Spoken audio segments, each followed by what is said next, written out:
بابا یه برنج که دیگه این حرفا رو نداره. تو که منو میشناسی، من همسایتم.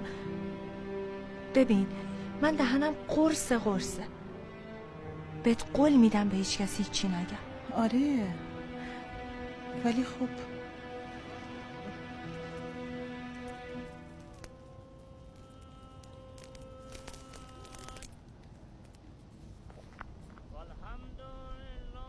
عجیبه، فکر نمی‌کردم این مرد مرده باشه.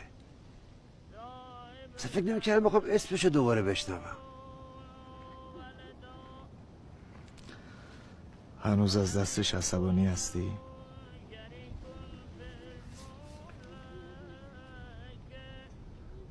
تا قبل اینکه بیا بالا سر قبرش خیلی،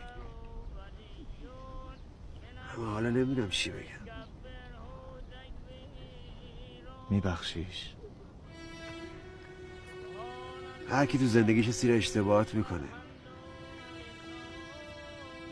منم گناهکارم. پس بگو که بخشیدیش. باش، تو قلبم حلالش کرد. حالا به زبونم بیار، بذار روحش آروم شه.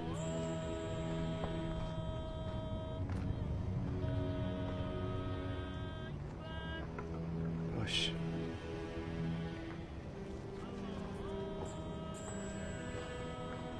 آقا حلالت کردم، خدا تو رو ببخشه، منم ببخش. خدا خیره.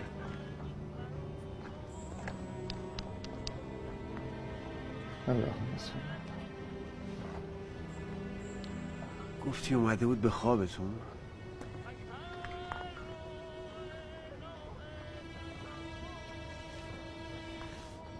گمون کنم یه چیزی بین خواب و بیداری. خدا رحمتت کنه. خدا نگهدار.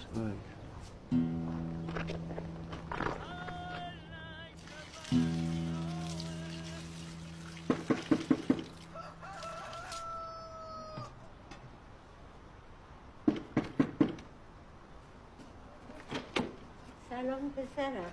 سلام مادر جان. سلام مادر جان. التماس دعا. محتاجیم به دعا. یا الله.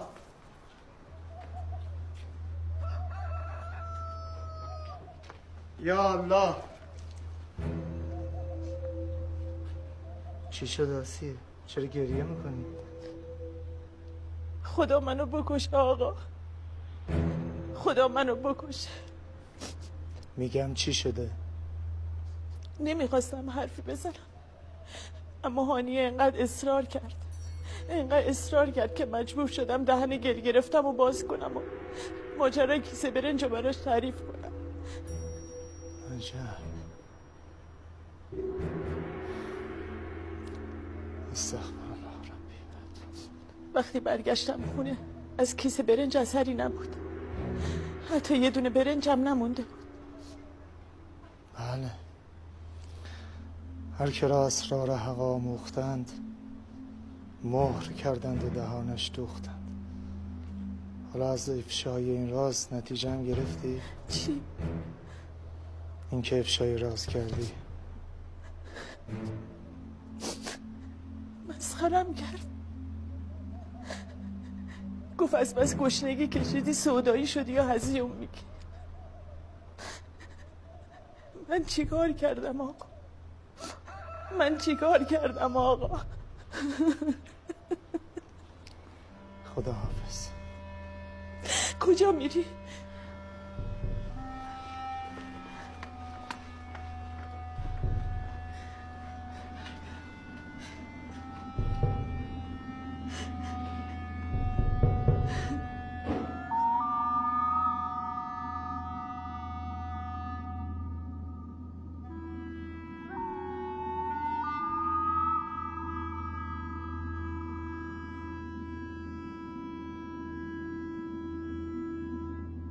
اهل دنیا مثل سوارایی هستن که خوابند و اونا رو میبرن.